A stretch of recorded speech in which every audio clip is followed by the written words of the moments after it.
Hello everybody, Adam here again, and we're going to do another little video. This time we're going to talk about blisters and looking after your feet, because these are the most important thing when you're out hiking or on a bushwalk. So we'll do a few videos in the next few weeks about different ways that you can protect your feet, because blisters are the worst thing to get when you're out on a hike.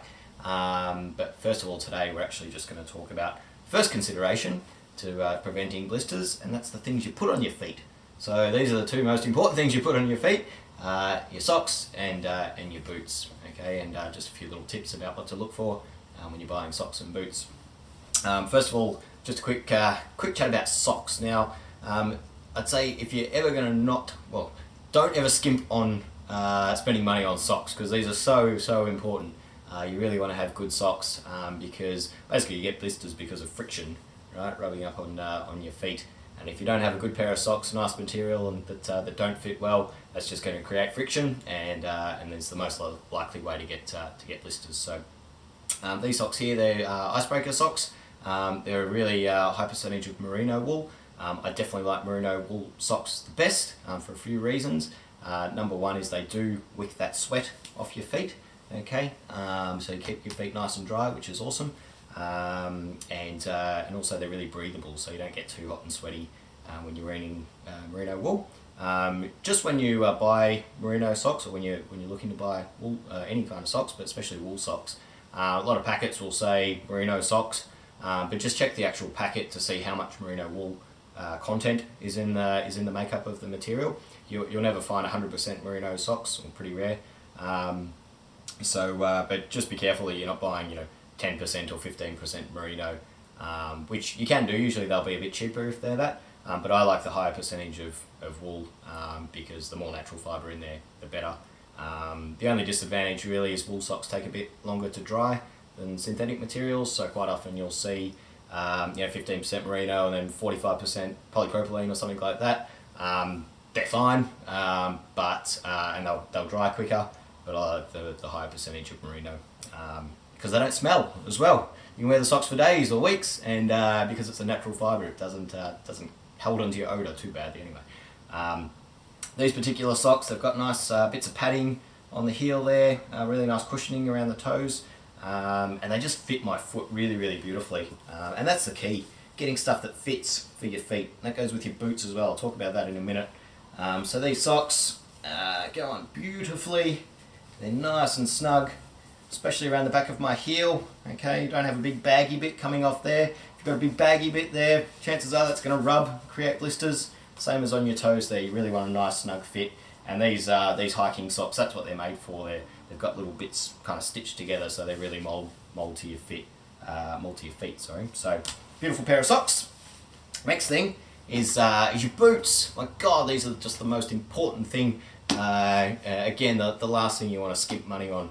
Spend some good money, get some boots that fit and that you love. And every different brand of boot fits differently, so you've got to go in and try a heap of them. Chances are you'll buy 4 or 5 pairs before you really find one that you love, because it does actually take time for your boot to kind of mold into your feet. And that's why we talk about wearing boots in.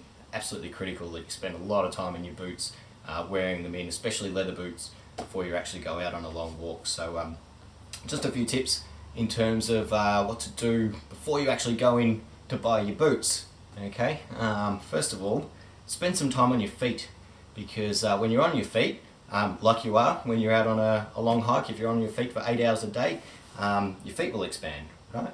So if you go straight into the shop after sitting in the office all day, straight into the shop, and your feet are as small as they'll ever be, they're not going to really give an indication of how your feet are going to feel inside your boot after you've been hiking for 7 or 8 hours. Okay, so spend heaps of time on your feet. Go for an hour walk before you actually go in to try boots on, so your feet are nice and swollen. That sounds good. Before you actually put your boots on. I like these boots because they've got a nice high cut ankle, and there's heaps of reasons why I like that, but just specifically in terms of how they fit, it's because I like my kind of ankle locked in here. I'll explain that a little bit more in a minute, because basically it'll keep my foot nice and in place and stop it moving around inside the boot, which is obviously a major way that you can get blisters when your foot moves around inside the boot. So just a few tips, other tips when you're going to buy your boots to make sure they fit right. You know, when you go into the shop and you put your boot in there, put your foot inside there, and the salesperson is just like, oh, can you feel your toes on the end? It's like, well, no, I can't feel anything. There's a big rubber bit down there and I can't feel anything. Well, good little trick to know exactly how your foot looks inside the boot is go in there and pull the insole out. Pull your insole out, pop your foot on there, and just look at it and go, okay, well I can see that I've got this much room in my toes. I can see how it fits around the edge of my foot. It's a much better way that you can actually see how your foot looks inside the boot. Now when I do that, first of all stand up on it, okay, rather than just hold it up to your foot, because when you stand up your feet will slide forward like it does when you're in the boot. Okay, and what I'm looking for, I want a good, at least finger width, maybe even sometimes 2 finger width at the toes of my boots. Now the reason that is because when I'm walking along, right, every time you take a step, especially going downhill, your foot just slides forward a little bit. Okay, now if that foot slides forward and your boots are too small, your toes are going to bang on the end, and when they bang on the end over and over and over again, you'll get black toenails and your toenails will fall off and you won't be able to feel your toes, and it's a horrible feeling. So always buy boots that, to be honest, they'll feel too big in the shop. They should feel a bit too big, but mostly, well, especially in the toe rim, this is the area where you want it to feel too big. Okay, and this is the main reason why I like to buy boots with a higher cut. Okay, because number one, it gives good ankle support, especially on rocky terrain, and if I'm carrying a lot of weight, I like boots that have got a good amount of ankle support. But really, it's also down to the fit and how my foot moves in there. Because when I put my boot on, right, I always give a little tap of the heel on the back just to push my heel right to the back of the boot, and then I'll lace it up pretty nice and tight. Okay, nice and tight like that. Now what that's doing, because I'm nice and firm in through here, okay, so all in the back of my heel, all through this area of my foot is really nice and secure. So when I'm walking, my foot's not really moving forward, okay, just a tiny bit because it's all nicely locked in here. But in this area, my toes have got so much room to move. It's beautiful. They're nice and free. They're kind of singing songs and just flopping around like nothing. So that's the fit that I want in my boots. Heaps and heaps of room in the toes.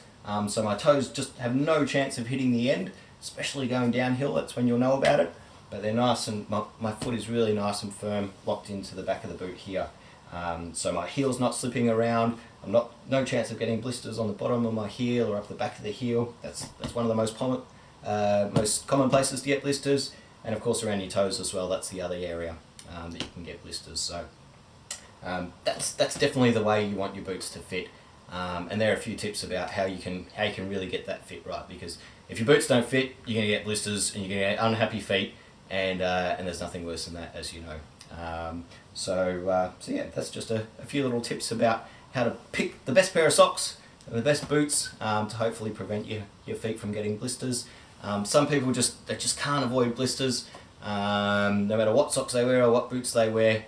Next time we'll talk about a few little tips that you can do to help wrap up your toes and stuff with some stuff called Fix-A-Mole to help you prevent getting blisters, because prevention is by far better than cure.